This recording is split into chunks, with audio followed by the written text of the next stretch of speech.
2020 में धरती पर भले ही बहुत कुछ रुक गया हो, लेकिन अंतरिक्ष में बहुत कुछ हुआ। चाहे वो मंगल ग्रह पर अपनी बस्ती बसाने की शुरुआत हो, चांद और एस्ट्रॉइड्स के सैंपल पृथ्वी पर लाने वाले मिशंस हो, या प्राइवेट कंपनियों के ह्यूमन स्पेस मिशन की शुरुआत हो, 2020 को स्पेस एक्सप्लोरेशन के इतिहास में एक नए युग की शुरुआत कहा जा रहा है। हम आपको बताएंगे 2020 के महत्वपूर्ण स्पेस मिशंस के बारे में। सबसे पहले मंगल मिशन। इस ब्रह्मांड में करोड़ों ग्रह हैं। अब तक इन ग्रहों में सिर्फ पृथ्वी ही ऐसा है जहां फलता फूलता जीवन नजर आता है। क्या किसी और ग्रह पर भी जीवन है? क्या किसी ग्रह पर जाकर उसे रहने लायक बनाया जा सकता है? इन सवालों के जवाब हमें बाहर निकलकर ही मिलेंगे। मंगल हमारा पड़ोसी ग्रह है। सूरज से काफी दूर है, इसलिए बहुत ठंडा है, लेकिन यहाँ पहले नदियां बहा करती थीं। पानी जीवन की संभावना की पहली निशानी है। इस संभावना को टटोलने के लिए टाइम टू टाइम मंगल पर कई मिशन भेजे जाते हैं। इस साल भी भेजे गए। मंगल पर जाने के लिए सही मुहूर्त देखना होता है। लगभग हर 2 साल में एक ऐसा टाइम आता है जब मंगल पृथ्वी के करीब से गुजरता है। इस दौरान कोई मिशन लॉन्च करने से मंगल पर कम ईंधन और समय में पहुंचा जा सकता है। इस समय अवधि को लॉन्च विंडो कहते हैं। ये लॉन्च विंडो 2020 में जुलाई के महीने में थी। इस दौरान 3 देशों ने अपने मंगल मिशन लॉन्च किए, यूएई, चीन और अमेरिका। तीनों मार्स मिशन रोबोटिक स्पेसक्राफ्ट पर आधारित हैं, यानी किसी ने इंसान मंगल पर नहीं भेजा है, सिर्फ मशीनें गई हैं। इनमें साइंटिफिक इंस्ट्रूमेंट्स लगे हैं। इनसे मंगल को लेकर हमारी समझ में इजाफा होगा। एक एक करके इन तीनों मिशन के बारे में जानते हैं।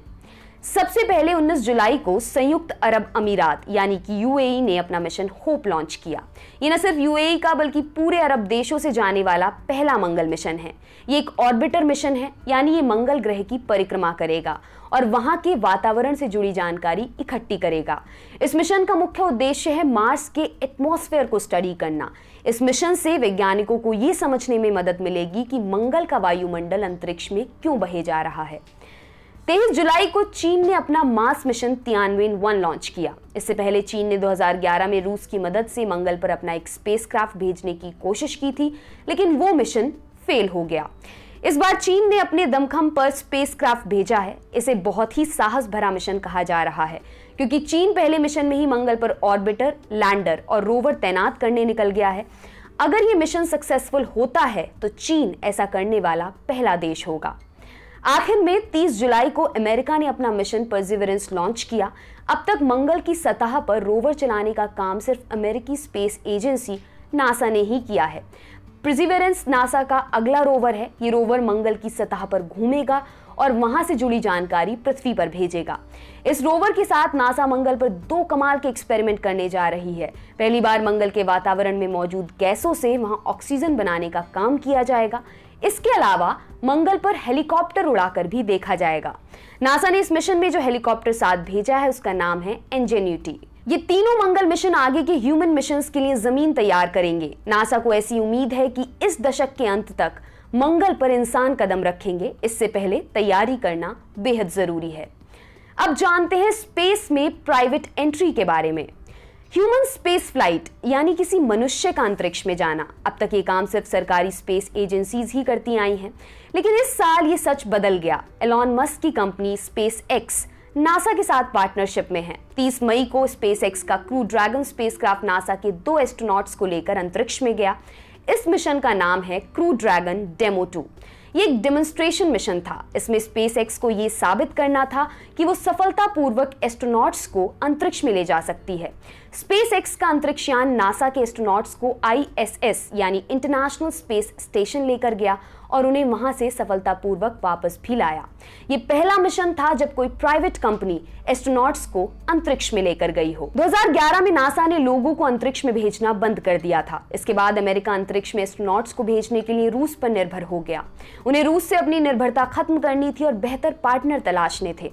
इसके लिए नासा ने कमर्शियल क्रू प्रोग्राम शुरू किया। कमर्शियल क्रू प्रोग्राम का मतलब है अमेरिकी कंपनियां अमेरिका की धरती से अमेरिकी लोगों को अंतरिक्ष में भेजेंगी, लेकिन अमेरिकी कंपनियों को पहले ये काबिलियत साबित करनी थी। डेमो 2 मिशन के बाद स्पेसएक्स को अंतरिक्ष में लोग लाने ले जाने की मंजूरी मिल गई है। मंजूरी मिलने के कुछ ही महीने बाद स्पेसएक्स ने नासा के साथ पहला ऑपरेशनल मिशन भी भेज दिया। कमर्शियल क्रू प्रोग्राम का पहला मिशन क्रू 1 15 नवंबर को स्पेसएक्स का क्रू ड्रैगन नासा के 4 एस्ट्रोनॉट्स को आईएसएस लेकर गया।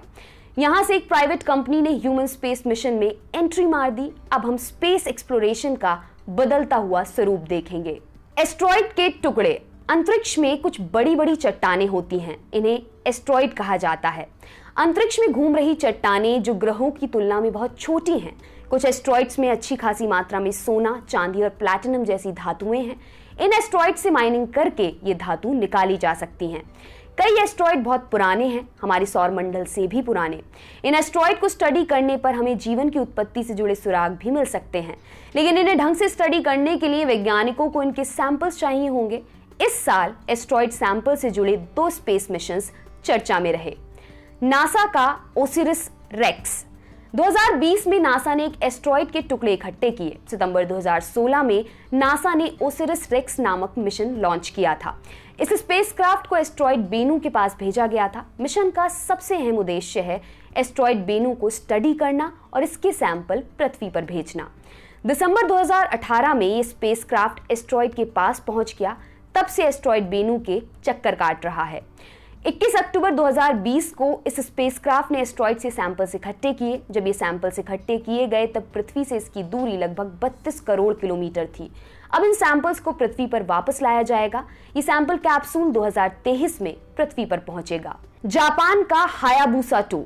नासा ने सिर्फ सैंपल इकट्ठे किए, लेकिन जापान का एक मिशन सैंपल लेकर पृथ्वी पर लौट भी आया।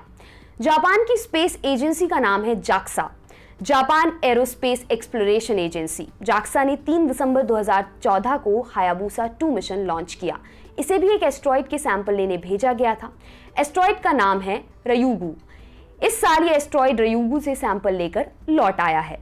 हायाबुसा 2 ने फरवरी 2019 में रयुगु एस्ट्रॉइड की सतह से सैंपल्स इकट्ठे किए। ये सैंपल इकट्ठे करके इन्हें कैप्सूल में रखा गया। नवंबर 2020 में स्पेसक्राफ्ट ने ये सैंपल कैप्सूल पृथ्वी की तरफ छोड़ दिया।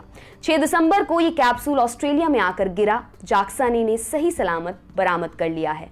अब वैज्ञानिक इन्हें स्टडी करेंगे और हमारे सौर मंडल के रहस्यों से पर्दा उठेगा। चांद पर चीन। सैंपल सिर्फ एस्ट्रॉइड से नहीं लाए गए। इस साल चांद के सैंपल्स भी पृथ्वी पर लाए गए हैं।